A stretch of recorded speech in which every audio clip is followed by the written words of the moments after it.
KMMU.org. This is Main Street Media, Utah. I am your host, Dalane England, and this is the Liberty Mom Show.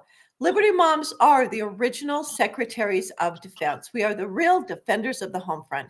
We are there when it comes to defending our families and our communities. I'm so happy to have you join us. We have two amazing Liberty Moms joining us today. We have Kim Delgrosso, who is an absolute Liberty Mom. She is a candidate. She ran for the state school board. She won in convention. Oh, 76%. Is that right, Kim? That's 76. yes, rounded up 76. Yes. And then, even though she won by the delegates, those elected representatives in her neighborhood and throughout the neighborhoods, she won overwhelmingly. And then, because people have a way to go around our republic, go around our Republican system, they got signatures. Unfortunately, she's not on our state school board, as she should be, because she did win fairly and duly the election. But she is a Liberty Mom. She is also with Eagle Forum. She is the owner of Delgrosso Dance Studio, which is, and literally, I don't think I'm overstated. So it's nationally renowned. I might even say world renowned, but they produce the most amazing dancers in the world. They are incredible. Dancing with the Stars, they are just super incredible. So it's really amazing. And I just have to say, it is so much fun to work with Kim. She's just really enjoyable, delightful person, absolutely dead on when it comes to liberty, very principled, and really fun too. So with that, Kim Delgrosso, welcome. Thank you so much. Oh, thank you so much. I am so impressed with this organization, Liberty Moms. It is absolutely vital. And it's an organization that I really recommend that people join. I find everything that they're doing so valuable, so valuable. I actually own a studio called Center Stage. People may know it from there. And I also have Delgrosso Productions. We train dancers to be in all fields of the entertainment business. We're providing a lot of talent for Health Center Theater. I work in an industry that is quite liberal and has some very, very strong left-leaning agendas. And it's kind of scary because I've had to stand up against people in Hollywood. I've been abused by different transgender organizations. And this is exactly why I stay strong. I feel like I wanted to talk a little bit about people that may be listening that just don't know how to get involved. I do nothing about politics. I went down and signed up to go for state school board, not even knowing that there was an incumbent. I just heard a calling. And I want to make that a very strong plea for people to listen to their callings. We are in a very, very beautiful time of our country's history. We are in a very dangerous time of our country's histories, and the moms are going to make the difference. So before I even started, I was such a novice, and Dalane has been so lovely, Eagle Forum. They've held my hand and walked me through amazing experiences. I'm at the Capitol right now. I was sitting in the Senate gallery, watching some of these bills being passed, and it is absolutely beautiful at the Capitol. I strongly suggest that everyone get involved if they can. Kim, you have been an excellent example of someone who said, you know what, I need to follow my calling. I need to do what I feel called to do, got involved. And I love that you have just taken hold of that and you have not been intimidated. I think it feels intimidating if you haven't been engaged. But that is one really great thing about Eagle Forum, about many other organizations, United Women's Forum, also another organization that is really excellent is Utah Ledge Watch. There's numerous organizations. Your Health Freedom is a great organization if you really want to kind of zoom in on more the health issues. But these different organizations will take you by the hand and lead you, and it's fun to be with other people, and it takes the mystique and the intimidation completely out because the Capitol is the people's house. And just really quickly, I just want to take a second because one of my favorite parts of the Capitol is the glass ceiling. That the architect of the Capitol, Mr. Cletting, when he designed it, which you think about 119 years ago when he designed, well, more than that, when he was designing it, he wanted a glass ceiling in the Capitol in this amazing building. And he put the glass ceiling in there. And then when they went 15 years ago, when they decided to remodel the Capitol and make it seismic proof, to put all those big slinkies underneath the Capitol to protect it from an earthquake, which we surely will have. And they started by cleaning the outside. And when they cleaned the roof, they cleaned 15 inches of just muck, goo, grunge off the top of it. And they did not know that we had a glass ceiling in the Capitol. So they pulled that all off. Guess what they found? This beautiful glass ceiling.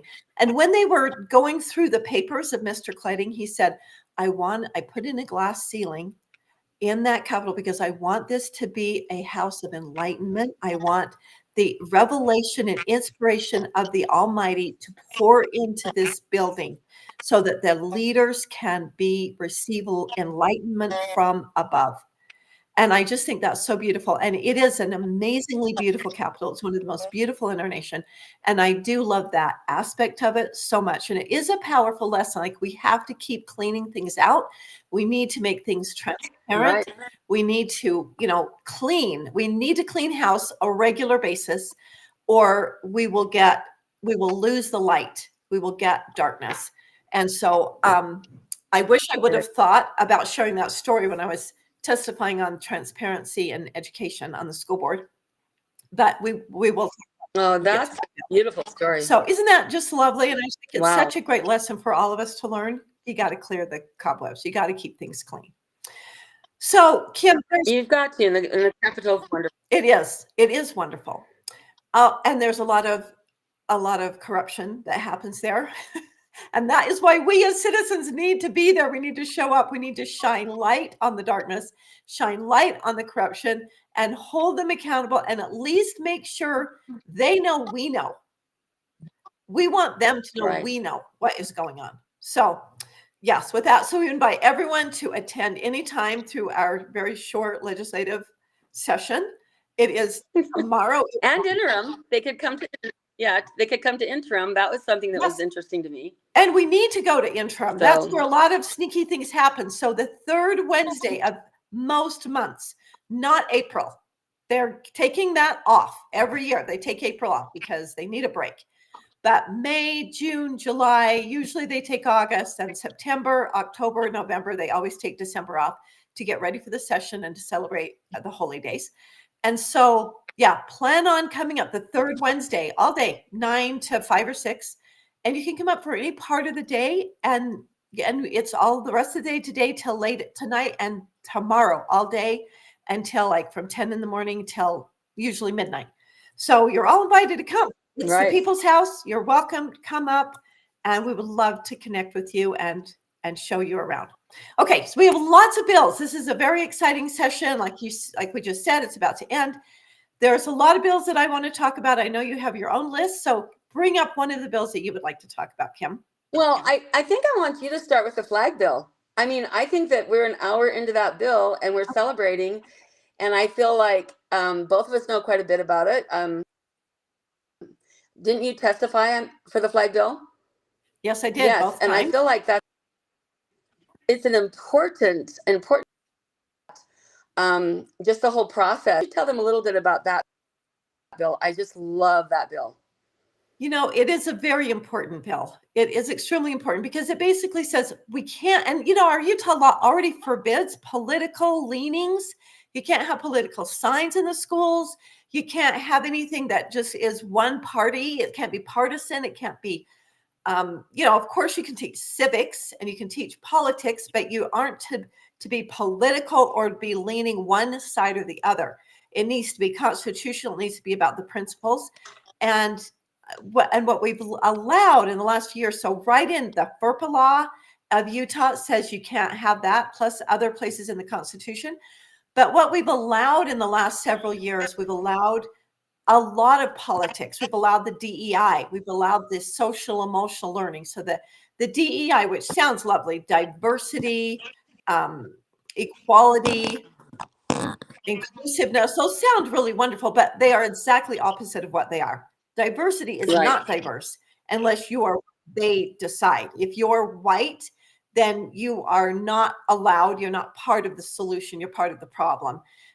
Emotional education learning is really very damaging. It destroys the emotional learning.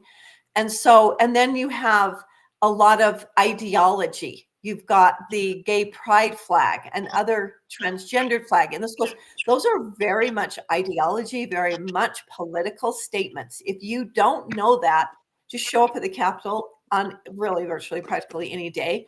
One or two bills are going to be focused on that. And so it is really important that we make the schools and our communities, our government buildings, they need to be inclusive and they need to not be marginalized against an ideology, including the gay trans. And nobody wants to marginalize them or say you can't have it in your space, but you can't let it take over the government spaces. It can't take over the schools. And this is what it has done.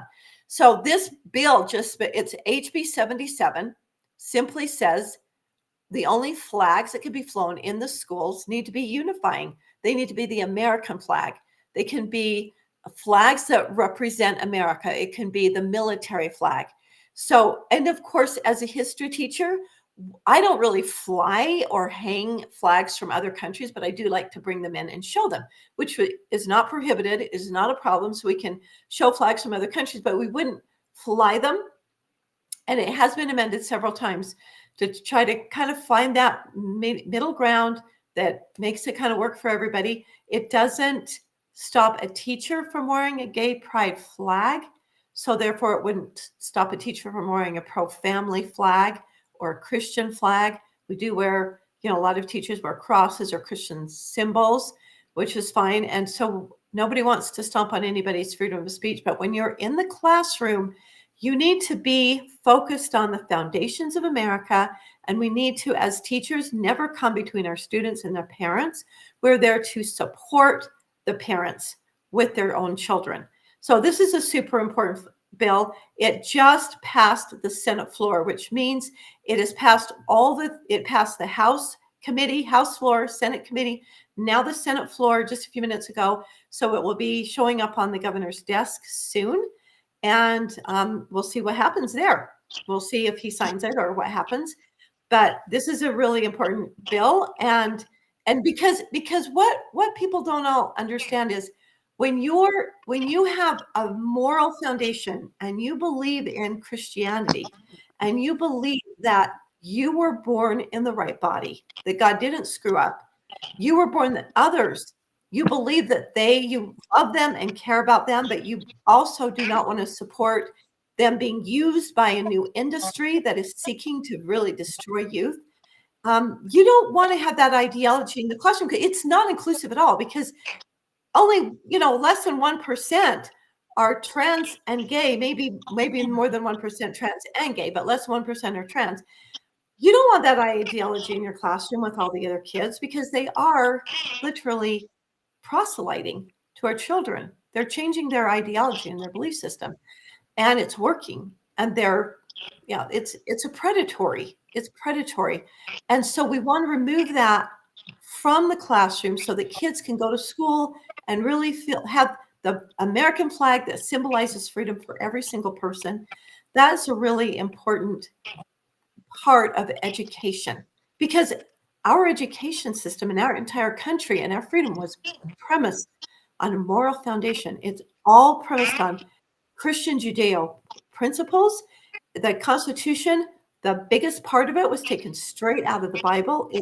The entire Constitution is aligned with the Bible and biblical principles. And the Lord has said, if we do not keep that in our country, he cannot protect us. We must have a moral foundation to have freedom. No one's ever had freedom without a moral foundation. You have chaos. Right. It always falls. It always crumbles. So there was a very interesting and heated exchange that happened on the floor of the Senate recently, and it was like nothing I've ever seen before. And I've been at the Capitol quite a long time. I've never seen anything quite like it. I've seen some heated debates and discussions, but it was, some serious fireworks, and it's not Independence Day. Considering this was on this bill? Yes, it was on this bill. And describe what the argument was and why there were Well, fireworks. so I believe that it was Senator Reeby who stood and said, you know, she was talking about, I just, you know, I can't go back and re-listen to it. Right. I feel like I need to do to get the specifics, but she was kind of saying, hey, you know what, this is really, you know, we shouldn't do this. This is a bad bill and we shouldn't. I don't want to take her words out of context or misquote her. She was speaking against the bill, saying, you know, that we shouldn't remove, we should be inclusive and not remove this this ideology from the schools, that everybody should have a right. And she did, you know, she spoke her case well. Then Senator Dan McKay, who is the Senate sponsor of this bill, so he's the floor sponsor, he spoke because he already presented it. So he, of course, he spoke against her words. So he felt that she was, oh dear, we just lost our guest. So he felt that she was demeaning him and speaking very, you know, in a very derogatory manner against him. And he spoke, and he did like everything that happened, you know, is up to you. But I would have to say, I thought he did an excellent job explaining that it wasn't long ago when we had where we have a lot of Christian symbols, like we have the cross that was presented at places where people, especially highway patrol or police officers, were killed, or maybe a veteran or somebody was killed at a spot. And so people would want to put a cross off the freeway that they could put that there to kind of memorialize and symbolize. And it's kind of a warning too. It kind of says, hey, someone died here. Yeah. Be careful. Watch what you're doing. To me, it's also kind of a warning, like, think about what you're doing. You could be killed. And so we've had those throughout the state. And then the ACLU and the liberals sued, saying that represents an ideology. But it does represent, and not a religion, it represents an ideology of Christianity. And that's what our entire country and every law that we have, our laws, the foundation of our laws are Christianity. That rule, Yeah. and that's what our laws from England were based on. So it's a really important part of, that's the foundation of our very country. It's the foundation of our freedom. And so they sued, and of course the judges that we have were like, yeah, it's a symbolism of Christianity, and Christianity is not a religion. It's an ideology, but it's not a religion. So then we can only put them on private property. So we still have them. Whenever you see one, it's on private property.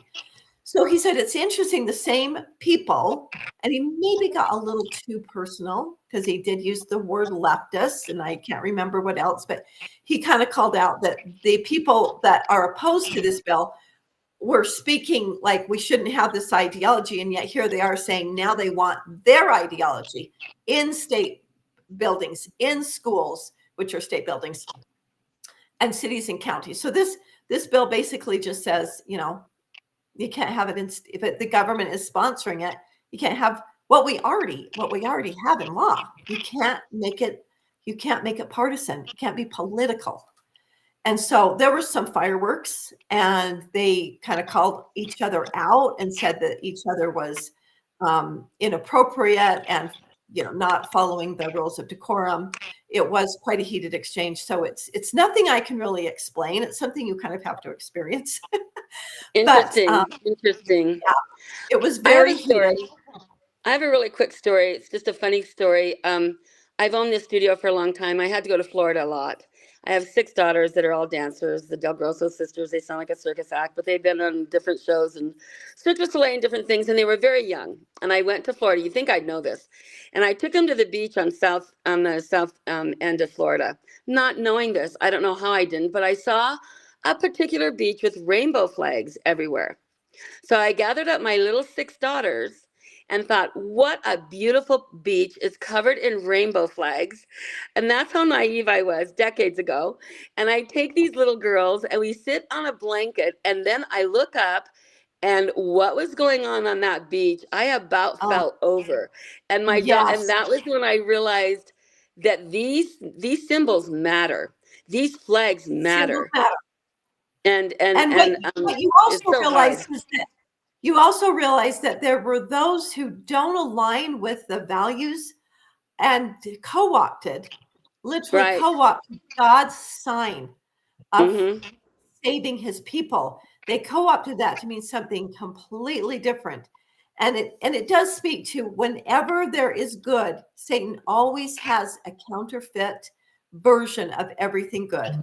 And Good we've point. been warned about that. We need to be careful. So yes, that That's I cool. know because well, my granddaughter said to me, it really broke my heart. She goes, Grandma, why don't you like the rainbow? The rainbow is, I'm like, oh, I love the rainbow. Because of course I love a rainbow and I love the symbol of the rainbow.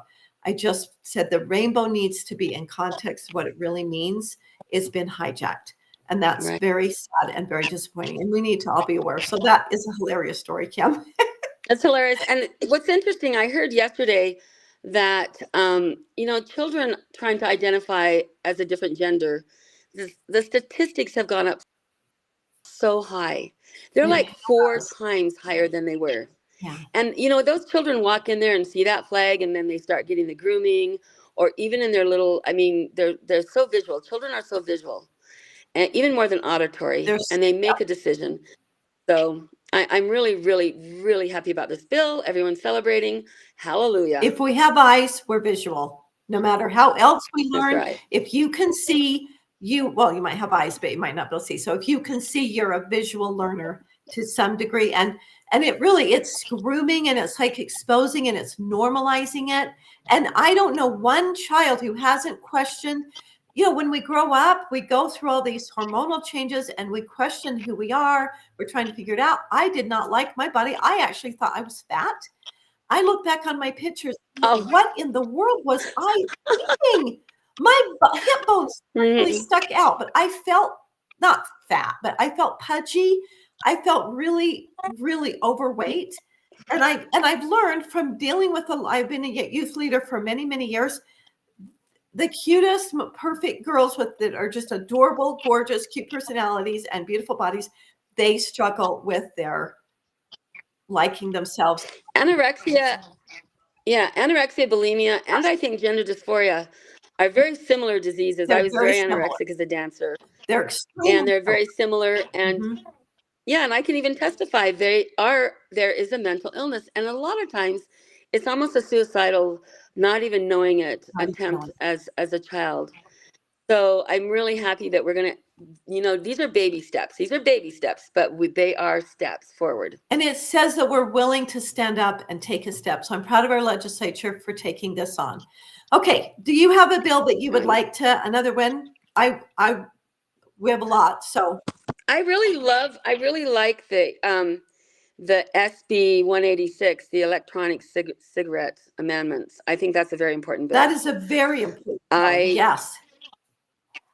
It ties in with children, the same kind of thing. Everyone is attacking our youth on every side of the gamut. I mean, and this one especially, how sneaky they are, how much nicotine they're putting in things.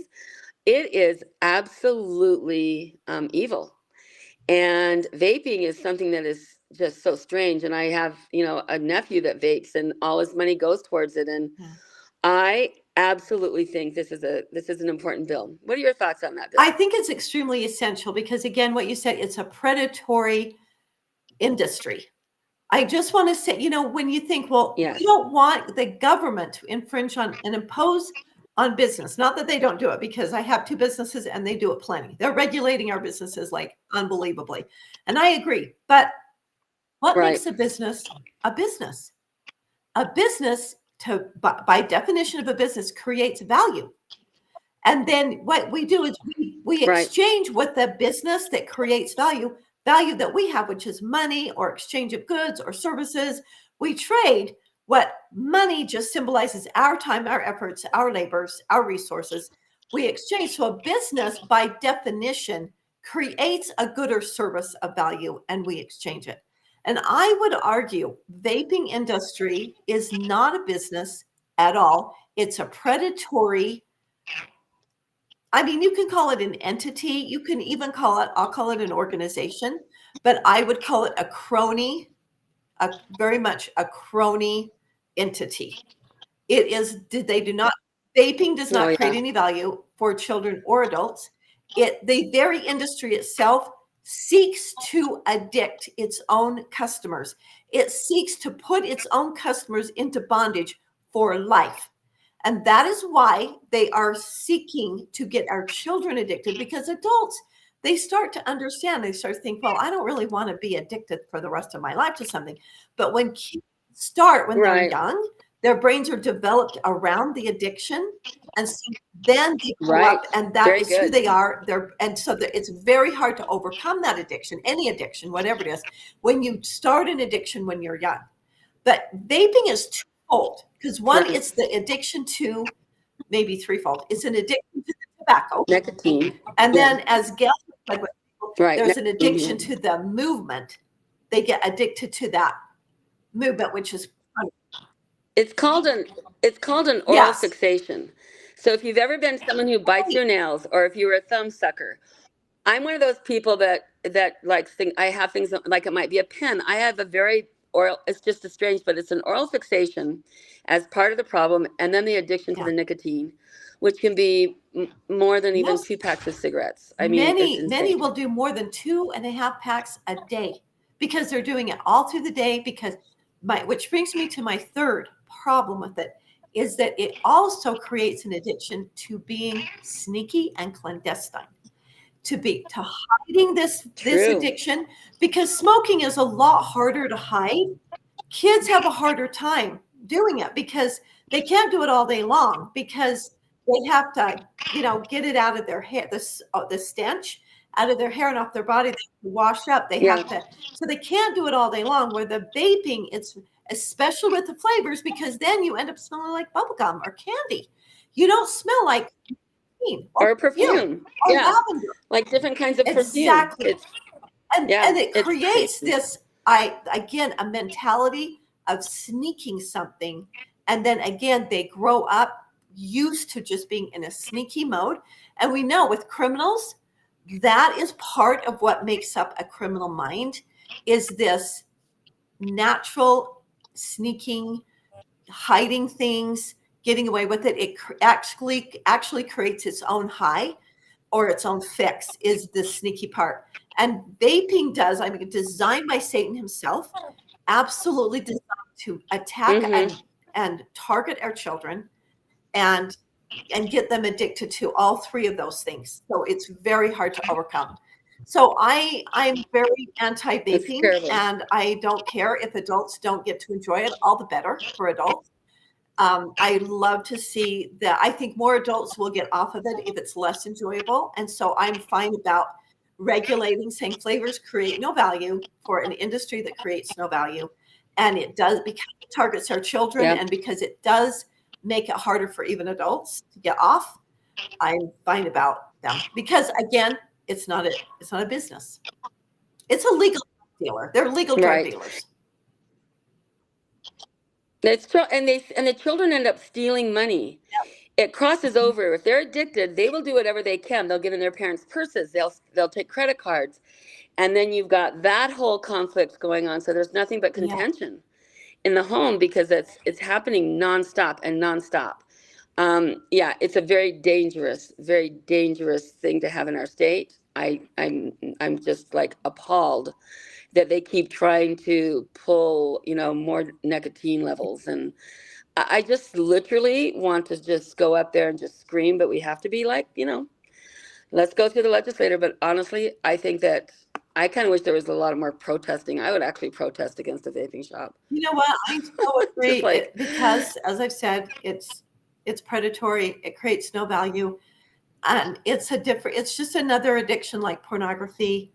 And it's an industry that has no soul, like the transgender industry. I'm not saying transgender people at all. Transgender people are lovely, and they're just wounded and very lovely people.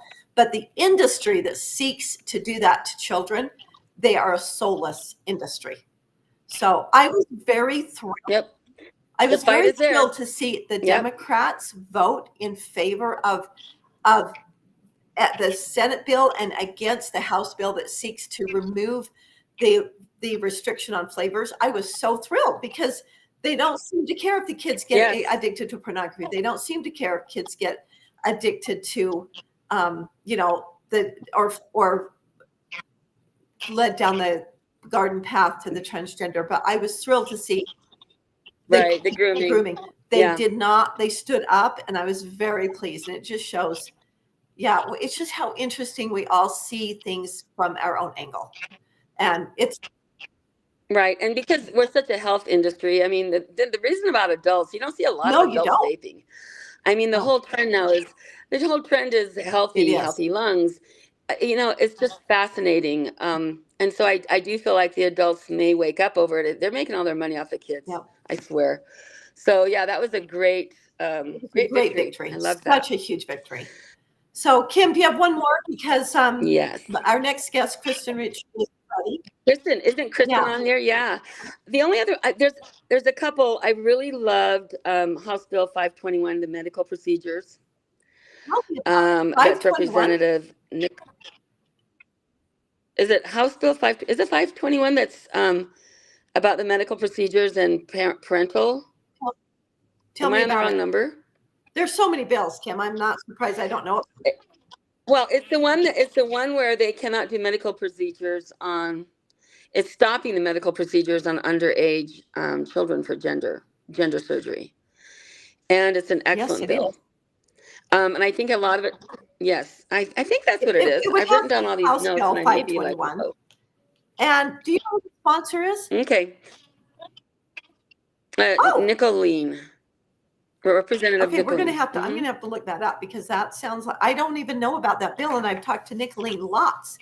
So somehow I think it is. Yeah, medical procedure for transgender. Wonderful, because I mean we already have that illegal, so she must be amending that and making it more clear. So I think she's making it tougher. So those are the bills that I have a lot of passion for. There's others, but it's just electric. It's just electric being down here, and anyone listening, bring a friend, come visit. And we have had a lot of victories. We have had a lot of victories this year, and what I will say is I feel like our legislators have really stood up and been bold and strong on protecting our youth and standing against an ideology that is very destructive. So, it's exciting. I'm excited to hear what Kristin has to say. Kristin's a rock star. She is just like you. She's a massive rock star. Welcome, Kristin. So let me introduce Kristin. Richie is a rock star. She's with Eagle Forum. She's one of those people who she and her husband came home from their mission and she just saw what was going on. She managed to live through COVID, thank goodness. And she just decided to get involved. She just went and started. I mean, she's just so principled. And she did not have to be taught and trained. She just went on her own and got involved, listened to her call, started vetting candidates, and did just an amazing job. And we are just so grateful to have Kristin at the Capitol and join us and be a part of things. And she is a wonderful mother. And I am so sorry, Kristin, because I don't know how many children you have. I've got 6 kids. Okay, so we all have 6 kids. Don't you have 6 kids, Kim? I have 8. But it's not a contest. That's okay. And 2 boys. 6 girls and 2 boys. I have 7 living. My eldest son passed away, but I have 8 children, 2 boys and 6 girls. It was a great thing because they were all together. So most wonderful. I wish I had 12 kids. But Kristin, thank you. Yeah, Kristin, thank you so much for joining us. So, what do you have a specific bill that you would like to talk about? Because I have so many. I just wanted, have you two already discussed the flag bill this morning? We did discuss the flag bill a little bit. Yeah, maybe too much. But I really wanted, because I know I didn't have time to take notes because I was getting interrupted. But we talked about the fireworks and how exciting. But I know that you took notes. So I'd love to have briefly input and your thoughts on that. If you've already discussed that, I don't want to make we've discussed the bill, but I would love you to discuss what happened. Okay. Well, in the Senate this morning, there was quite a heated exchange between several different opinions there. Senator McKay basically said, I'll tell you a couple of the things, that it would be a great disservice if we allow a party to display its political ideology as a trophy and to Right. warp the building into its own political statement. I thought that was really well expressed, how he did that. Isn't that so articulate? That Yeah, is that so was- articulate, so well it was said. We really need well to all said. write that down and not only credit him, but quote him. I thought it was super. Yeah. He said that the people need to know that when they enter a government building, it's to do, the government is there to do the people's business regardless of their ideology. And Yes. I thought that was really powerful. The opposition, we had, Senator Thatcher talked about putting up crosses for the fallen highway patrolmen in the past and how wonderful and meaningful that was for him. And the ACLU coming in and telling them that that was suing them for that. And then he Right. put these in the same category. He said, this bill is just like that. It is taking away the people's chance to express themselves or something. And Which I is don't so know. different. I You know, didn't, you have crosses out on the freeway. Isn't like going into the classroom or into the Yeah, state it's- building and bringing it's your a different- ideology into the classroom. it's a different argument altogether. Senator Plus Reeby. the fact that the Christian symbol is a sign of our nation, because it's Christianity is what our entire law system is set upon. It is the foundation of it. So it's so Yeah. different. Yeah, well, Senator Reeby said that, young people need to be able to find connection and understanding. And Senator Plum, her argument was that, it was a violation of freedom of speech in the Constitution because it's part of being who you are. But in the end, the vote was very favorable. I believe it was 21-8 or something like that. And, I thought about the problems last year at the high school near us.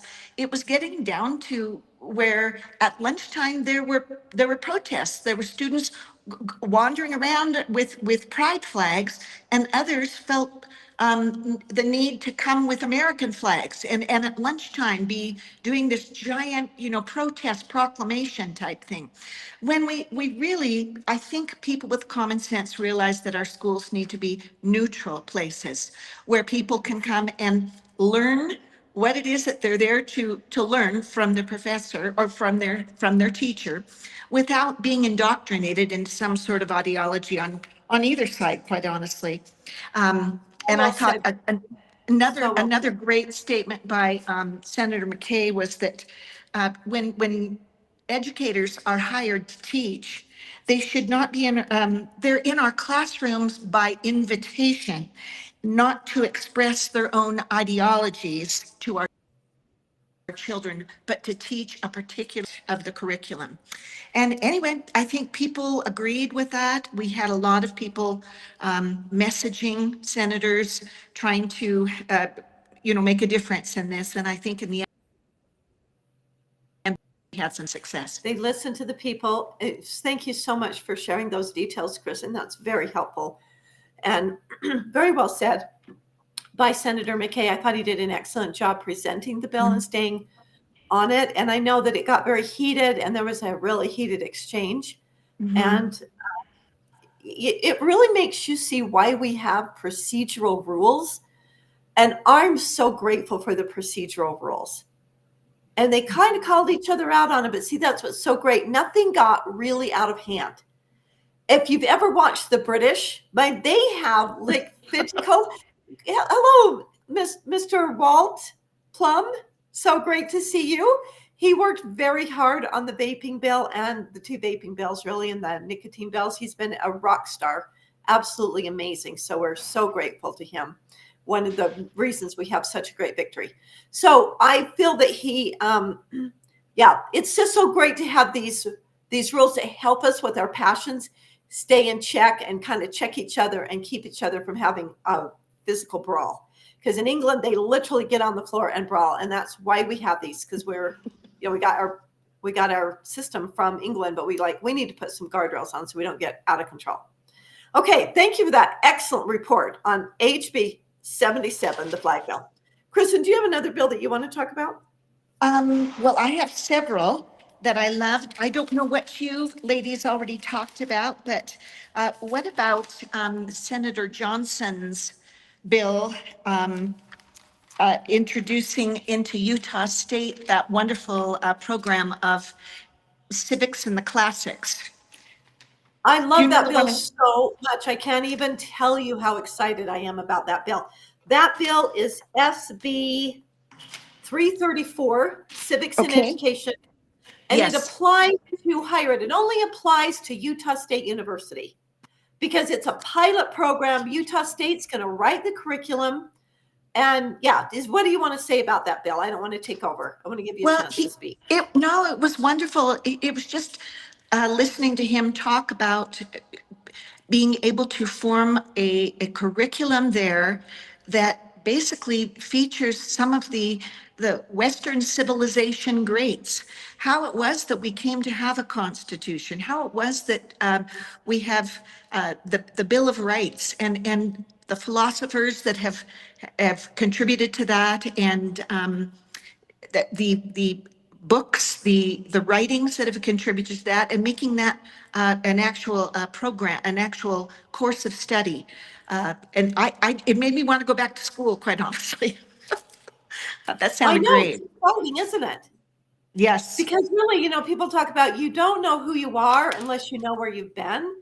We need to know our roots, but which is really important, but we also need to know the founding fathers and mothers created the most amazing, most prosperous, and most free nation the world has ever seen, that has influenced more people, and not only in America to prosperity and freedom, but every other nation has benefited from America being a nation. And so if we don't study how we got here, those underlying principles, we will lose them. We are losing them, and we're not teaching them in school. So his idea is to we're going to go back, and Utah State's going to come up with a curriculum studying the philosophers that they studied, that the founding fathers studied, those philosophers that they learned from, and studying the original documents of America, and getting back to a true liberal arts education. And I am just so thrilled about it. And they will start the pilot program, and then we'll see how it goes and how it works, which it will be amazing. And then we can spread that across. And I thought it was an excellent design to just not make this mandate for everyone. We have to start somewhere. Great place to start. And it's doing very well. And I think it still has the House floor, but I think it's passed everywhere. So that bill is doing very well. And again, that is SB 334. So please reach out to your House members and ask them to vote in favor of SB 334, civics education. Okay, excellent. Do you have another one, or I can do one bit? I don't know if you've talked about this one, but I think it's caught up right now in Senate rules, but it has passed the House. And that was HB 158, State Sovereignty Amendments by Lisa that's Shepherd. A great bill. Okay, before we go there, I want to just touch on HB 381, civics education. Yes. That's a House bill, but the reason I want to talk about it is because it's very similar to the Senate bill, only it applies to K through 12, but especially high school. So what it does is says we got to go back to studying our founding documents, our Constitution itself, our Declaration. It left out the English. It's right here. At Runnymede, the Magna Carta? No. Magna Carta. Thank you very much. Yes, but it does all of our founding documents, and again instill those, and then it also adds a half of the credit taking from elsewhere to history and to civics education, because we're real strong on math, we're real strong on science, we're strong on language arts, but we have been so weak on history. We don't even call it history. We call it social studies.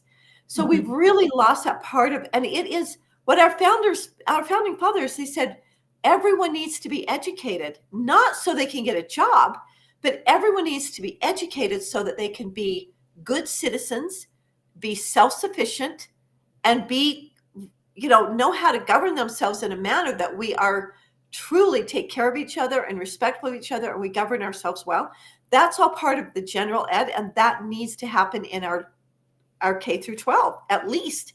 And so that is another thing. That's a bill that kind of goes, they were never intended to, they didn't work on them together, but I feel like they go hand in hand really well. So that's HB 1. So that's in the Senate. Please reach out to your senators and ask them to vote for HB 381 Civics Ed. Okay. That's a fantastic one. So let's go to the House bill that you're talking about that's in the Senate as well. State sovereignty. Is that Lisa Shepherd's bill? Yes. Mm-hmm. Okay. Tell us about that bill. It's an awesome bill. Well, if I just read one little line from it, I think it's very revealing as to why we're in favor of it. It says, international organizations do not have any power or jurisdiction or legal authority in this state. A state agency or local government may not implement or enforce an international directive. This means the WHO can't come in and tell Utah what they have to do. And I just think it's such an important, in this time where we see this big push towards globalization and basically taking over in the name of whatever, immunity from some disease or a natural disaster or some world pandemic. The idea is that an international organization could trump everyone's rights throughout the world. And this basically stands up against that and says, we are a sovereign, we are a sovereign state, and we won't be bullied, we won't be trounced by an international organization. It's so excellent. Very well said. Excellent summary. And yeah, we shouldn't be making decisions based on other countries or the World Health Organization or an international organizations that don't know what is going on in Utah, don't care about us. And yeah, that's like we've just all turned our sovereignty over to some organization that's unelected and unaccountable. And I just to add to that, when we were going through COVID, as a school teacher and the students are being told they have to mask, and we as teachers are being told we're supposed to mask, which of course, you know me, I refused.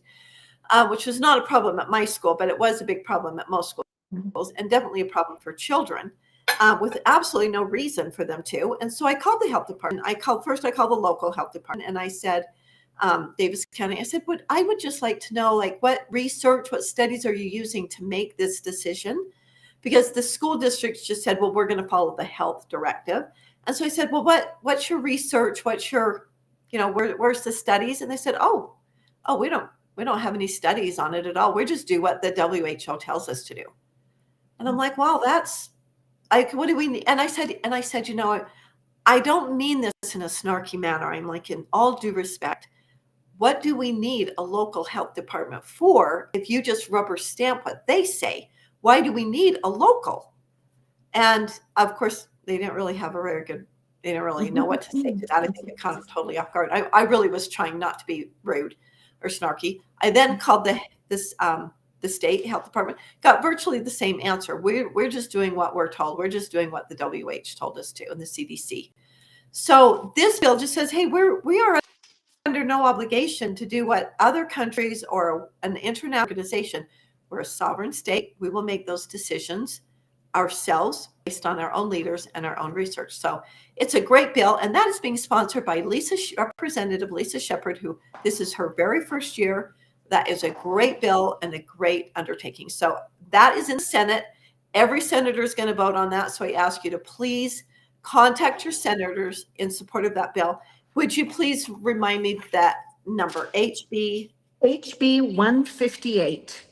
Thank you.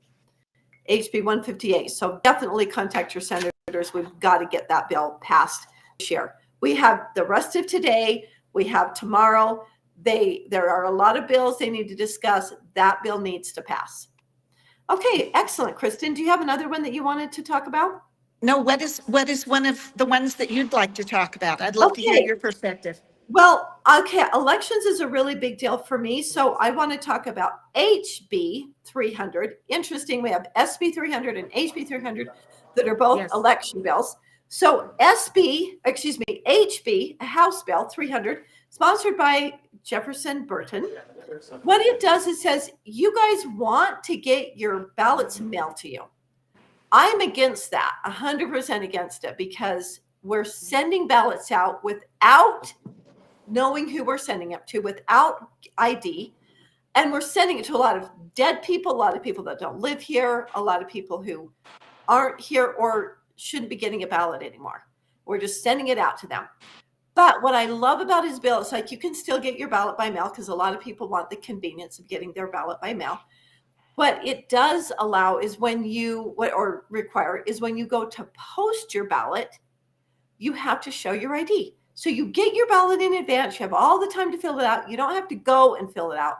You have that all done. All you do is go show, here's my ID, plop your ballot. So it avoids long lines. It's very convenient. It does have in it a provision for someone who wants an absentee ballot, who doesn't want to go in. You can actually give your ID to someone and you can take your husband's or your child's and post their ballot with yours. You just need to have ID. And so they've done it. He's done a great job of kind of making the changes to make people happy. I think it's an absolutely required bill. I think it's extremely important. So I ask everyone to support that. Again, it's on the floor of the Senate. It's HB 300. Ask your senators to please support HB 300. Anything you want to say about that bill? Initially, I was just so enthused about that bill. And unfortunately, as time has rolled on, they've carved out many exceptions for people that now that people can send in their ballot by writing their signature and the last four digits of their driver's license. The bottom line for me is that a signature or a bunch of numbers is not the same as a photo ID. And they're trying to make it the same. And it's not the same. So I was just a little disappointed that the bill got, how do I say, watered down to this extent. It was very clear right from the start that it was going to help us with election integrity. And now it's kind of a big confusing mess. And I think the principle of it is still good, but I'm disappointed at the execution. Well, the problem, I hate to say it, the reason why is the people. Because Burton has a great bill, but it was the people who came up and whined and bellyached and like, no way.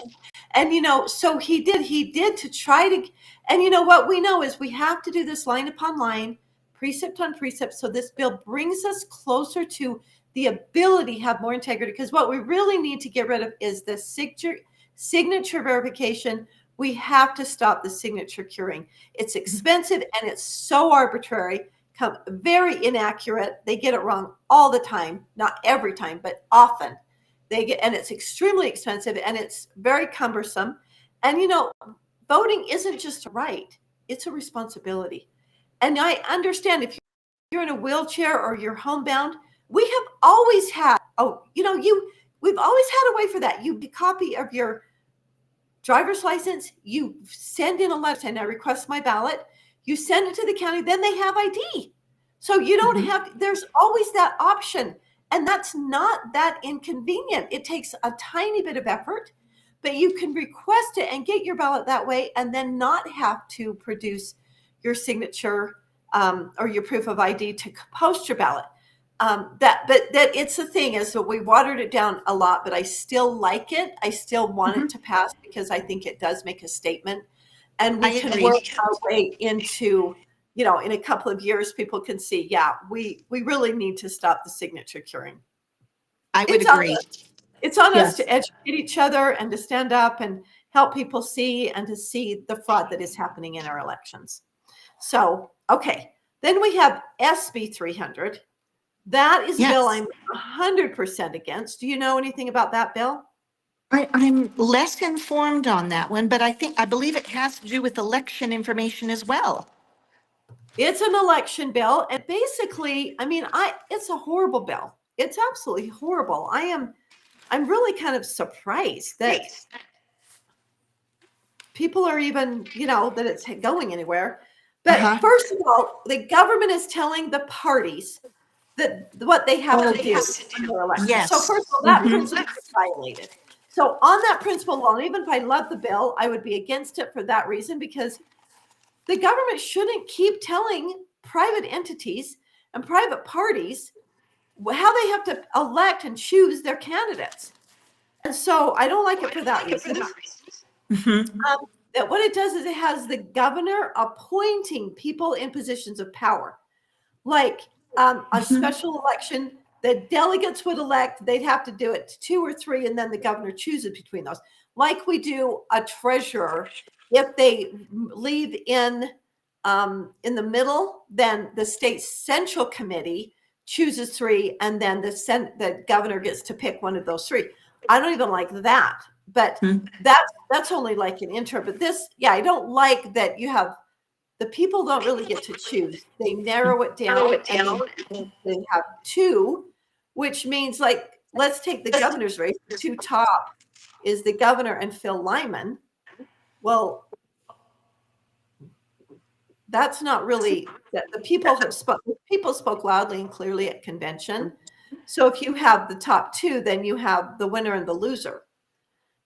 And that doesn't really, so that's just watering down. It is really another huge slice in the caucus convention system. The people need to be elected by the delegates and the people, which delegates are the people, not appointed. I want to have less appointed positions, not more. We don't want more primary elections. That hurts the caucus. So we want the winner of the caucus. If they get 60%, or I'd even be willing to go 70%. That should be it. Over. That's who we choose. The party should choose their candidates based on the party rules, not based on the government telling us how we have to choose our candidates. So SB 300 really flies in the face of the party and the principle of the government telling private entities what to do. Yes, I would agree. And SB 300 is on the House floor, and HB 300 is on the Senate floor. So you can let people know how you feel Interesting. on those 2 bills. Okay, do you have another one? I'm looking to see, well, there was one that I was very disappointed. Are you talking about disappointments? Of course, we can talk about disappointments. The HB 408 school board referendums, where this was one that failed in committee, where the sponsor was trying to make local school boards accountable and subject to referendums. We've had so many different problems that are brought about by decisions of school boards, and yet they are the only elected body that are protected from any kind of a referendum if they're disagreed with. And we were sort of hoping we could get some of the power back to the people on this one, but it was voted down in committee, which I think was a shame. How about It you? was sadly, very sadly, barely voted by 1 vote, and it was very disappointing. I did testify on that. That was very, very disappointing, because we have initiatives and referendums we have this accountability for the legislature, and it's like, and the school board, they have more money than any other entity, any other government agency. They have more money, and they have less representatives. There's only 15 across the entire state representing us. Most people don't know who their state school board member is, but they're very hard to unelect them. So this just gives it just kind of a fair playing field. It just makes it equal. So what's good for the goose is good for the gander. It just allows the people a chance to stand up and speak. Hey, we don't like this. We don't like what you did. We don't like you instituting DEI. We want to speak against it. Or whatever it is. I'm just using an example. What Yes. I would do. So that one They was had very other examples of closing schools, closing big, schools. big tax grabs, Yep. different things that are With no input pretty from big, the a lot of power. and really no or very little input from the citizens. When you think about maybe 10 citizens, that's Yes. virtually no input from the citizens, because the citizens don't even know that that's going on. So, I have a feeling that bill will be back, and I do feel like we should work with the sponsor on that and help and work with the senators and the House members in getting that back next year and getting that passed. So, yeah, I haven't given up hope on that. It's a very important one. Good. Okay, you know, and I'd like to talk about Representative Kristin Cherie. This is her very first year. She has several bills, but she's got 3 bills that are just, I love them, and I'd really like to talk about them. So we'll start with HB 400. And it's just real interesting because it's HB 400 and it's to do with blood transfusions. Now, Kristin, she has been on the forefront of legislation to support our health and our health freedom. She is not about telling other people how to be healthy or what they have to do. Just literally, don't force me to do what you want. Allow me and everyone else to choose for themselves. We should be making these medical decisions and these health decisions on our own. So this is a bill that is actually very legal in most states, but we have not allowed it to be allowed in the state of Utah, and that's blood transfusions. Blood transfusions are legal, but if you're having a blood transfusion, to take your own blood or to bring your own blood with you, not just from your own body, but maybe your husband or your wife or your children, but that you can get your own blood and bring it into the hospital. And she did an excellent job on this. I mean, really great job in working with the industry, because of course they're like, well, we don't want blood. We have to be real careful. So she did a great job on talking to them, making them, feel comfortable with it, as they do in many other states. And so if you have to have a blood transfusion, you can take your own blood with you. You can get it from yourself, which is the best thing you can do, because you're not going to have rejection if it's your own blood. If you know you're going in for surgery, do some blood draws, get your own blood. You take it in, they can keep it for you, but you have your own, which is the best thing for everyone, because you're not going to have a blood rejection. You're going to recover better. That's the best thing for the medical profession as well as you, the patient. So this is a great bill. It does apply in an emergency. You go into an emergency situation, they need to act quickly. You don't have time. They don't have time, because there is a process, a procedure to get that blood into the hospital. So they've agreed not to on emergencies, but that is something I also think we can work on and get going, because again, it's just a matter of making the procedure smooth enough that it protects the hospital and protects the patient as well. So that's a great bill. That's HB 400. So that's in the Senate. So you can let your senators know. Love that bill. Another one is 402. That's the food additives. Are you familiar with that bill? Yes. Yes, an excellent bill. Okay. Do you want to talk about it? I mean, I don't mind presenting it, or if you want to share a little bit about it. I'm not trying to catch up. No, that's great. Tell me what you know about it, and I'll chime in if I have anything else. It's also been changed quite a few times, unfortunately, because I liked it in its original state, but I still really like it. And I still think it does a lot, because what's happening is our schools are feeding food not fit for human consumption to our children at school. And it's not necessary, because other states do it, and we can do healthy food. And again, she's done an excellent job on the bill to make it so that it's not just onerous on the schools and the lunch people, because that is a lot of work. It's so hard preparing food for such a huge group. But again, if you tell businesses, you tell entities, we want food that doesn't have these dyes, that doesn't have these chemicals, that doesn't have these toxic, horrible things in them, they will accommodate, and they can accommodate, and they do accommodate, because you can go a lot of places and buy these foods, including schools in other states. So she took the word, or words, I should say, if I can remember them, highly processed foods. That was in the bill. That had to be taken out for some reasons of the cafeteria people, the lunch people. But it does do a lot to take out a lot of chemicals and dyes, which are very, very bad. And, one of our very own representatives testified as a representative in favor of this bill, saying when her kids, she has a son, if she takes him off those dyes, he can focus, he can think, he behaves great. It totally changes his life. When he gets exposed to that, when he eats it, it totally messes up his brain, his ability to think and focus, and his behavior. So it does proof right there in our house that House of Representatives, that these things do damage a lot of kids. I know that was one example, but he is not alone. And so let's do what's best for our children. Let's give them a promising chance. So let's stop poisoning them in the schools. So that's HB 402. Super good bill. Excellent. Yeah, she's come out with some great ones.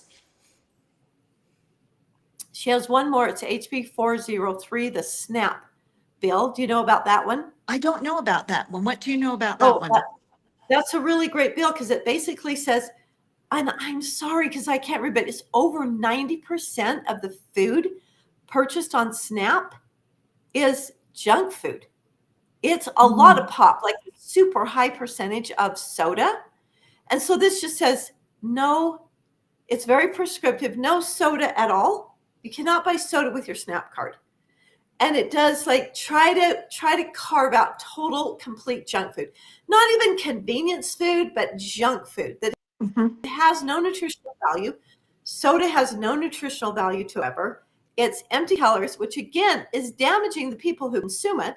And we shouldn't be doing that. They need food. They need nutrition. So we need to help them get nutrition and vitamins in the food that we're giving them. We're buying it as citizens. Let's give them real food and not empty calories that are destructive, loaded with a sugar that is addicting them to that. That's really bad for them. So I love that bill. It is excellent. A long time coming. It's unbelievable that we have not been able to get a bill like that through before now, but I'm thrilled, very excited about. So that's HB 403, the SNAP bill. Excellent. So again, that passed the House and is now in the Senate. I've been interested just talking about Kristin Chevrolet and these bills about food. I've recently read some things that some of the products here in the United States would be considered illegal in other countries to It is consume. illegal, yes. And so, we have brighter dyes, we have different preservatives, we have different chemicals that we have somehow deemed worthy to be placed in our food that is banned in other civilized nations. And I think it's high time we took a much closer look at what it is that we're consuming and having our children consume. You know what? And it's high time. It is high time that we start to, we just like allow all of these horrible toxins. And as our Surgeon General from 60 years ago, when they came out with Coca-Cola and came out with Wonder Bread, he was the Surgeon General and they were wanting to transport it across lines. So he actually had a constitutional authority over it because it was under the guise of commerce because they're exchanging over state lines. And he said, on both issues, he said they're not fit for human consumption. These are not, neither one of these products should go into the human body. Coca-Cola and Wonder Bread.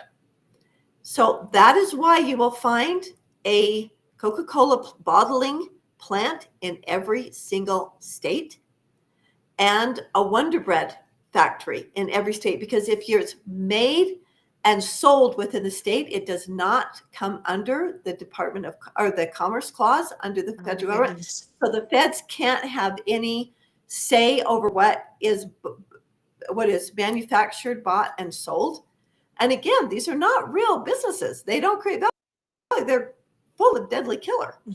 And so that's why they have one in every state, because it can't cross lines. I know state lines. I know that they do it nowadays. They've kind of like, they got a new Surgeon General and they've kind of relaxed on those. But that's why originally it was not allowed to cross state lines. Well, because that's interesting. It's not food. It's not fit for human consumption. So, Wow. and that's so very interesting. So yeah, it's time we kind of take our country back and kind of say, why are we allowing the demise of our own health? And you see 50% of Americans are overweight. 50%. And that is almost 50% of our youth that is overweight. Almost half of our children are overweight already. Well, when you get overweight when you're young, it's very hard to lose that and not maintain it when you're older. It's so hard to lose weight at any age, but especially if you gain that weight as a child and don't lose it, and you take it into adulthood with you, oh, it's so cool because you made those fat cells. So, okay, do you have any other that you want to talk about? Well, you may have already discussed it, but the SB 337 land use development amendments that was threatening. Okay, we haven't Did you discussed already it. discuss that? So let's talk about that. SB 337, the bill from outer darkness. One of the worst bills of the session. It has been circled and it is not coming out right now during this session, but it is going to be brought back in interim, which explains just one of the many reasons we all need to show up to the interim committee meetings. And we talked about this, the third Wednesday of every month except April and December. And they often take August off, but plan on the third Wednesday of every month, not April, May, June, July, maybe August, September, October, November, not December. And that's where this bill is going to shine light. They're going to make some changes. So we don't know how bad it is yet because we don't know what changes will be made. But we need to be really engaged. We need to really vet this bill, SB 337. It is a major master power grab. What would you like to say about it, Kristin? Well, just that, first of all, it was highly suspect that it came out at the very end of the session. It's 142 pages long and very complex with 1,400 new lines of new code to be voted into law. It basically takes away all local control and puts it in the hands of a board of 5 members, again, 3 of which are appointed by the governor. And it creates a beehive development agency that Brand new basically is agency. a BDA, Beehive Development Agency, Mm-hmm. that basically oversees what you can and can develop in your community. It overrides any of our elected officials on the community level. And basically, they're not subject to ordinances or regulations of a county or a municipality. So it was just a Unbelievable. huge grab of power, very complex, takes power away from the people and local control and puts it in the hands of an appointed board. So anyway, hopefully, And it is basically a public-private partnership, so it's unconstitutional. In my opinion, it's totally unconstitutional because not only does it violate the separation of powers, takes their ability to elect people, but it also is this huge power grab. When you have the government entity in cahoots or in bed or in partnership, which is a nicer way to say it. Yes. You've got the government in partnership with a private entity. That is unconstitutional. That's not what you do in a republic, but it is what you do in a fascist form of government. That is fascism. So that, and we have tons of public-private partnerships, I understand, but they are, in my opinion, unconstitutional. And I know there's reasons and there's times when people can justify it, but we shouldn't. Now, contracting out, that is a totally different thing. We have garbage pickup. The city doesn't do garbage pickup. They don't have the trucks. They don't have the infrastructure. What they do is they put that contract out and they say, we need garbage pickup, contract, give us a bid, tell us who would like to do that, and then we create a contract. But we're not in partnership with them. We contract, we hire them. But every year we send out a new contract and they're competing with other companies. They're always competing with other companies to renew or to get that contract. So we're not picking winners and losers. We're saying, here's the parameters. Here's what we need done. Tell us who can do that for the best price in the best way. This is saying we're going to create a partnership with an entity that's funding it. And we're going to be in partnership with the government, which maybe doesn't sound that bad to you, but what it does is it allows the government to do things that the businesses can't do, but they can do it through the government. Then it allows the businesses to do things through the government arm that businesses can't do. So that's what we don't. We both the government and the private enterprise are able to do things that they should not constitutionally do. when they are meshed together in one unit. And that they can contract out, that's a healthy way. That's a legitimate constitutional way. And that keeps them from being in a partnership. Then they just say, nope, you're violating what we want. We won't do that. You can break the contract. And then it keeps the elected in the power of position. That's the problem. This beehive, they would be in massive power of position. They have much authority and power, but they're unelected, unaccountable, unreachable. You don't even know who they are. And yet they're controlling your life. So Yeah, we'll have to watch that one very closely, because I think it's got a head of steam from powerful people that want that to be put in place. Absolutely. It is very much being pushed by the government, by the leadership, very much pushed. So we have to watch and be careful, and we can work with them. And that's why we don't know the details of what it will look like when it comes out. Mhm. But this is designed, in my opinion, I don't like to say things I can't prove, but I'm concerned about why they would even do this. So I'm concerned like how it would be impacted by, you've got the hockey field, you've got the baseball thing being built, you've got the Olympics coming. So to me, I think that it's a design to lay the groundwork for these huge entities, which we were told, oh, it's not going to use any government money. We're not using taxpayers' money, which then they had to appropriate all this taxpayer money for it.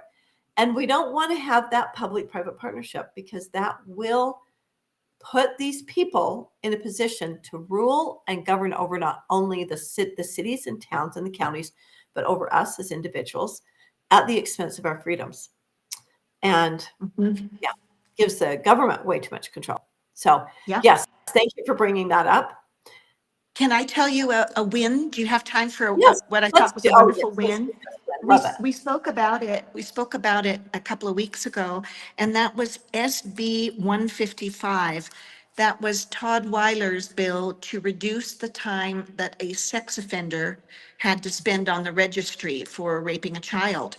And Or raping a that woman. Yeah. or raping a woman. And that was interesting. I believe it was yesterday. Was it yesterday or the day before? That was brought in. That particular bill was circled and kind of parked over at the side of their consideration. But I was there when Todd Weiler brought it back as a substitute to another bill, a different bill. So I wasn't even watching it, and I wish I'd written it down, but they presented it as a substitute in its entirety to the other bill. And unfortunately, Senator Brammer and others stood up and testified against that, and that was defeated. It was either yesterday or the day before. So Wow, Kristin. yeah, that was big. Must have been yesterday, because I wasn't there all day yesterday because I was in class. Okay. Because I didn't know that happened, because I've been watching 155. That was I've been watching yesterday. that very closely. Yes, that was yesterday. I was watching it for that particular number, SB 155, to get uncircled. And it didn't, it was still there, but there was presented as a substitute for another crimes-related bill. And fortunately, there were I people gotta there find that out what bill spoke number to. that is, because I want to go watch that. Yeah, That is, and yeah. see, this is how the system Okay, works. it was, See how it sneaky. was HB 354. Oh, And you're it was awesome. proposed as the third sub. So Wow. just FYI, that's just for you. Yeah, that But- is really big. See how they left a circle, because they know a lot of people testified against that bill. We did not want it. And they knew that it would be very hard to get through, virtually impossible. So they take the bill and they stick it in another bill that doesn't have to go through so many hoops, that's already passed. They sub it and then try to pass it through there. But Senator Brammer caught it, because he voted against SB 155. Well, no, he voted Actually, against it. okay. Yes, He originally. voted against it in committee. So then he Yes. recognized that. And so this is why we need bright, intelligent people of integrity to be represented. That's a pretty sneaky thing to do. That I'm really dealing with some horror right now. I'm really dealing with some horror. That I know I shouldn't be shocked, but I guess I'm not really shocked, but I am horrified. That's Mhm. pretty horrible. Mhm. Pretty horrible thing to do. Especially because you know what? Okay, here's the deal. We all know, or maybe we don't all know, but I know I do, and I know a lot of my friends know people who, they did something really stupid when they were young, like an 18-year-old in high school. He had sex with his 16-year-old or 15-year-old girlfriend. Shouldn't have done it, but they did. He was 18, but he was a senior in high school. But he was of age because he got held back for sports. So her family was very upset, as well they should be. I do not blame them at all. Of course, it was consensual sex because sex is wonderful. Most of us really like it. So, especially when you're in high school. And so, that because she was underage. Now, we have a bigger difference in age now for statutory rape, but at the time, that was legally statutory rape. So they prosecuted him, and he is on the sex registers. He's on the sex registry. He's not anybody I'm worried about. I don't need him on there. That's not something I wouldn't rent an apartment to him. I would. But I mean, then he's on the sex registry. It's like, that's not someone I need to warn all the neighbors about. It's not somebody I'm like, I need to be sure if he lives next door to me, don't let my kids go out. That is not who should be on it. But what people don't know, we have made several changes in laws. First of all, that's not statutory rape anymore. Second of all, that if that happened where he was older and we have a way for them to get off the sex registry, both when they're younger and for these kinds of crimes that are not, rapists and sex molesters. So we need a clear distinction, and we might still I still feel like maybe we need to change the registry so there's more distinction, but I have talked to the AG's office, and they said, hey, we pass those laws. Anybody who's in that sincere circumstance can get removed. They can get totally removed on present law. Right now, what the registry does is protect us against rapists and sex molesters. And if those people have reformed, awesome, more power to them. But if you have truly reformed, you understand the registry is not a punishment. It is absolutely a way to protect citizens. It is not designed to punish you. You're out of prison. You're out. You can live your life, but everyone deserves to be protected. And once you've done something so heinous as those, everyone gets to decide how close they want to be and if they want to welcome you into their private space. But the citizens deserve and need to be forewarned, and they can decide. So, Yes. Yeah, thank you so much, Kristin. So Well, that was an interesting one because I was sitting there watching for what was going on. That was in the Senate, and I was sitting there watching and distracted by something else, and I heard the language of SB 155 come up with the 20 years reducing to 12 years and being able to petition in 5 years. And I thought, wait, we're not on that bill. But it was this sub. It was the third sub of HB 354, which was very interesting.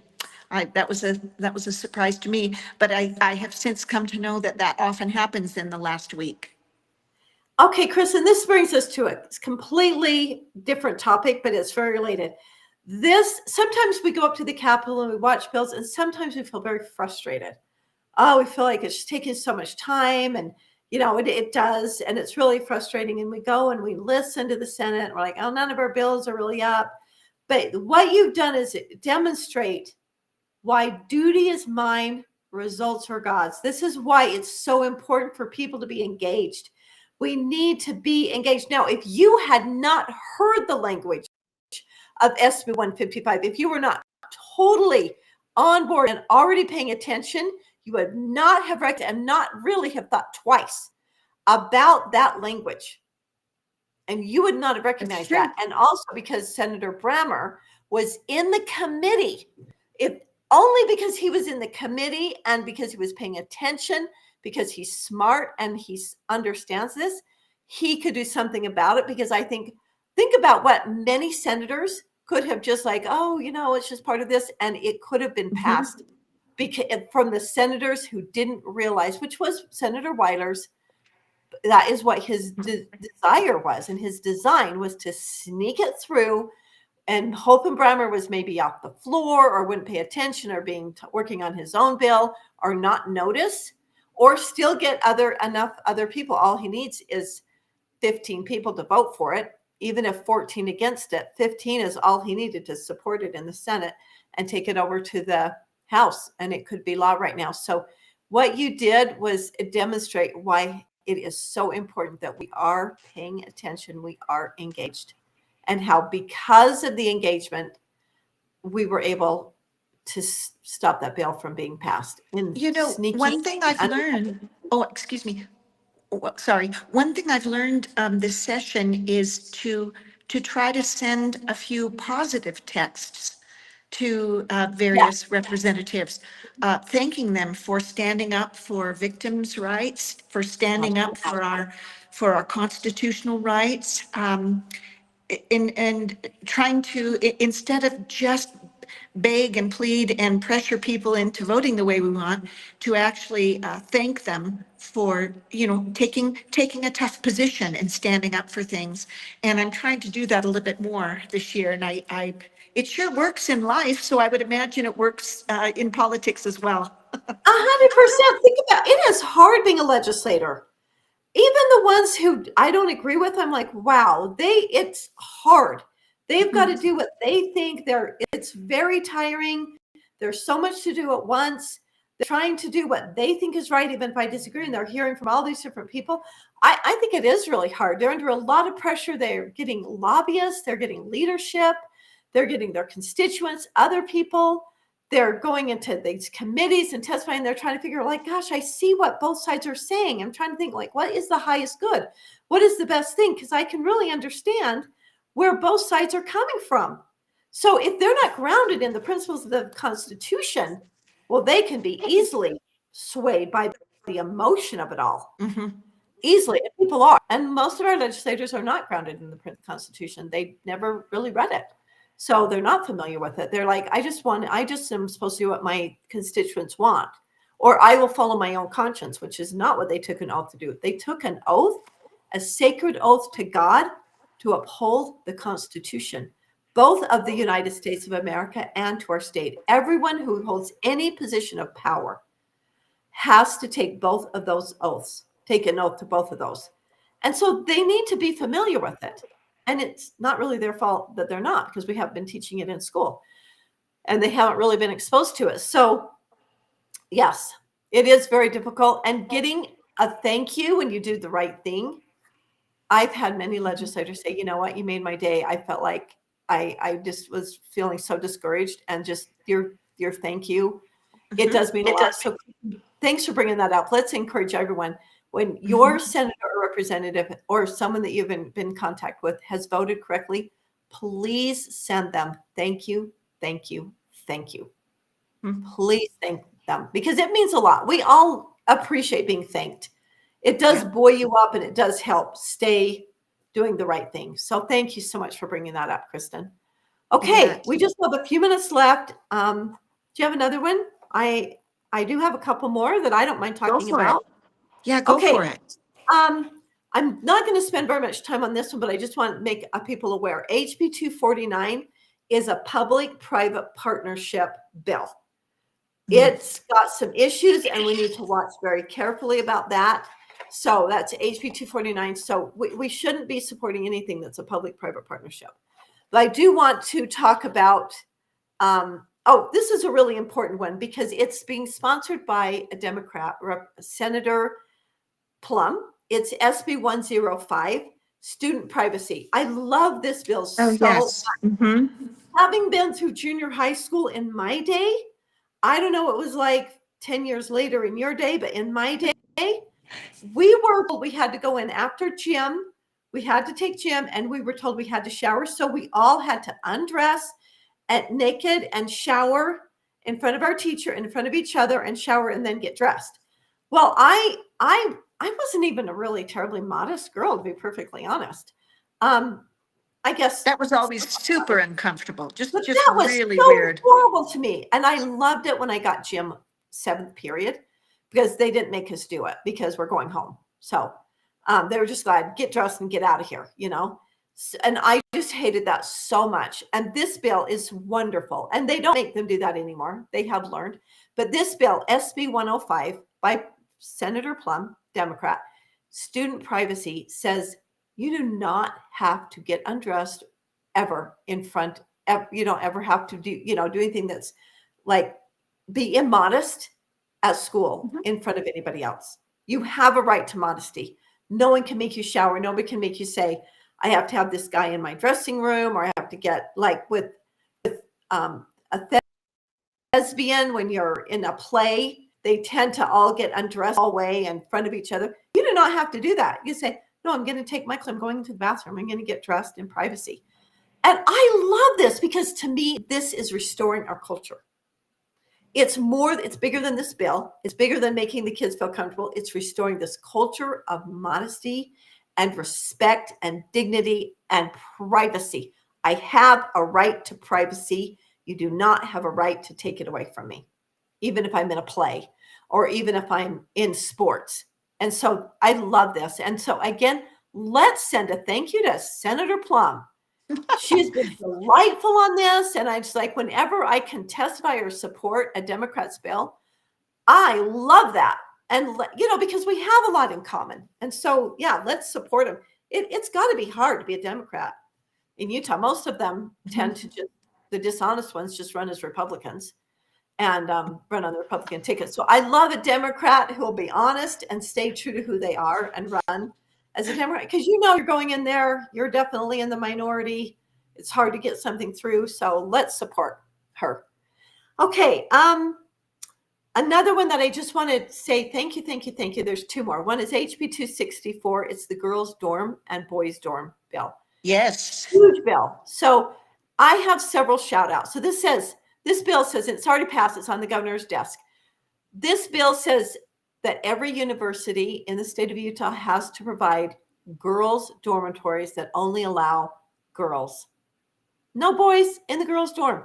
They also have to provide a boys' dorm that only allows boys or men, no girls or trans allowed. And it also says that they have to provide a bisexual, unisexual, transgender dorm so that trans people, transgender people, and people that are like bisexual or people that just like, I'm a girl, but I want a room with my good friend that's a trans, then you can. I don't really like forcing the universities to have to provide that because it really violates the law of nature and nature's God.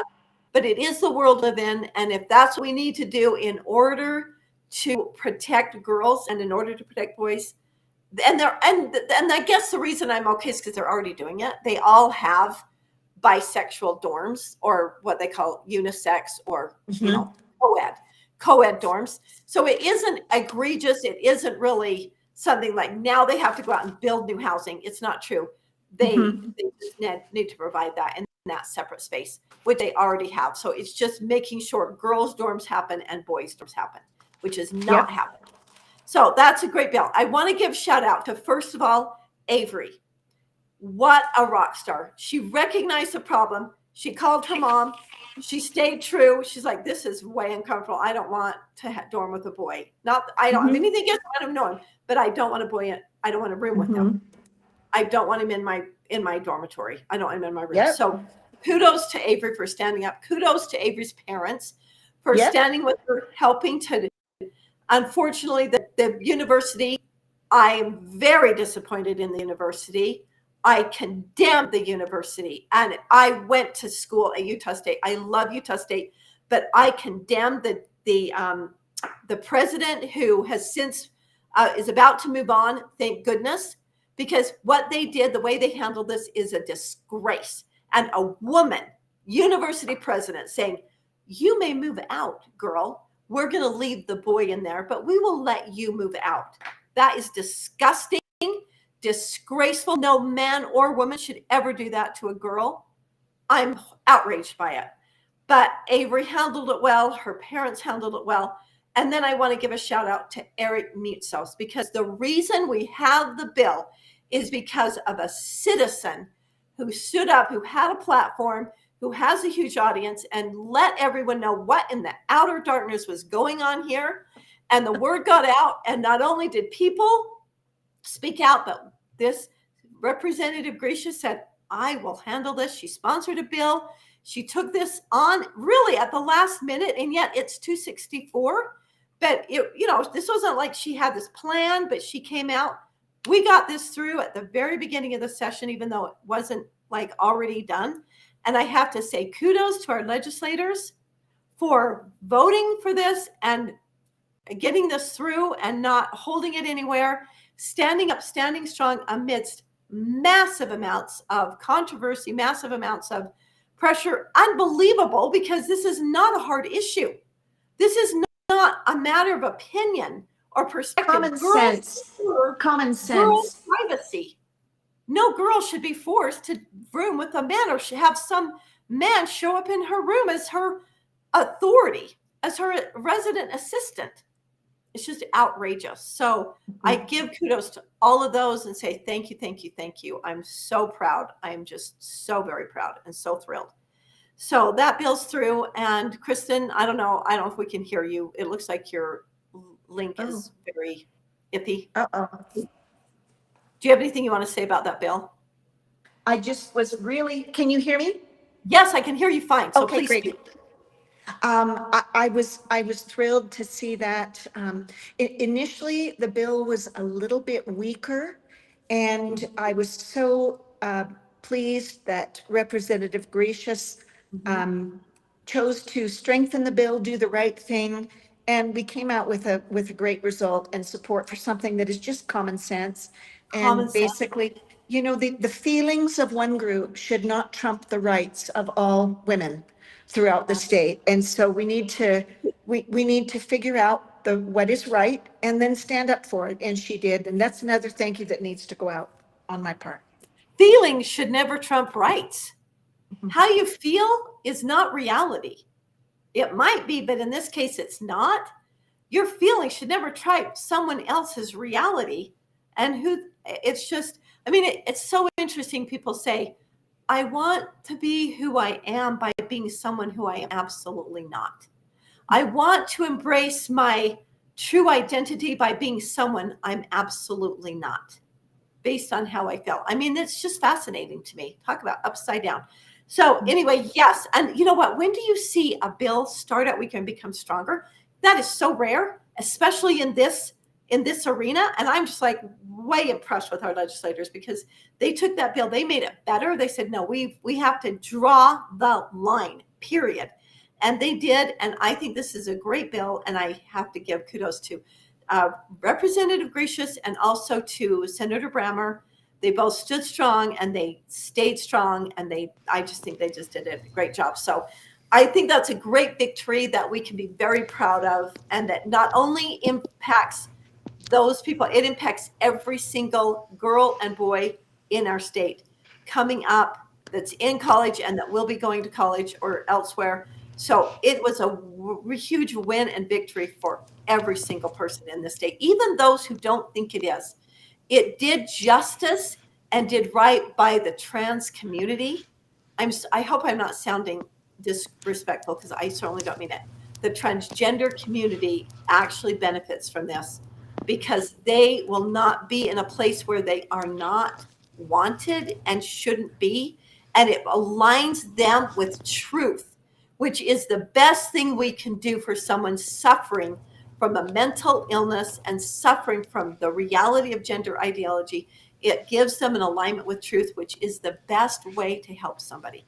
So that's a big bill. And then we just have a minute. I just want to talk about SB 55, which is personally, it is a big deal for me, but I think it supports everyone, every property owner, and even people that don't own property benefit from this bill. It's the squatters bill.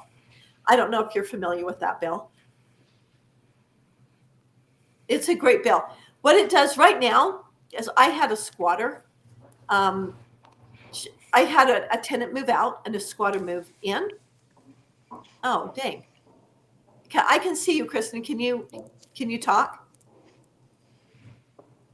No, I can't hear you. If you, yeah, feel free to talk. And if we get the connection back, I would love to turn the time over to you. So SB 55, right now, what happens, like I had a tenant move out of my apartment. And when they moved out, it's real obvious when somebody's moving out because you've got your moving van and everybody's loading stuff and moving it out. Well, this squatter just moved right in. They went out the front door. She moved in the back door and just moved in. And I go over there just within hours. They let me know that they had moved out and that I went over to, hi, Kristin. Hi. I went over to check out and, because I want to give them their deposit back. So I go see how clean it is, if it's ready, what I need to do, if they have everything taken care of. And this woman, using the term very loosely, is like in the apartment. And she's like, I'm in. I'm like, oh, excuse me, that's not how it works. You have to apply. We have to do a background check. I don't just let anybody move in. She's like, oh, I'll pay your rent and stuff. And I'm like, well, I have to get an application and you can't just move in here, which she already kind of halfway did.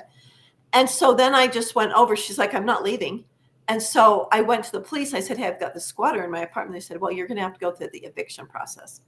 I'm like, that takes months. The eviction process takes months, 4 at the fastest, 6 normally.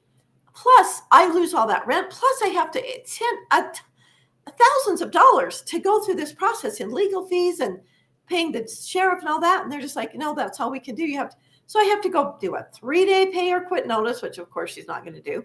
And she knows it. Like she knows that they're not going to evict her and that they're not going to just come for trespassing.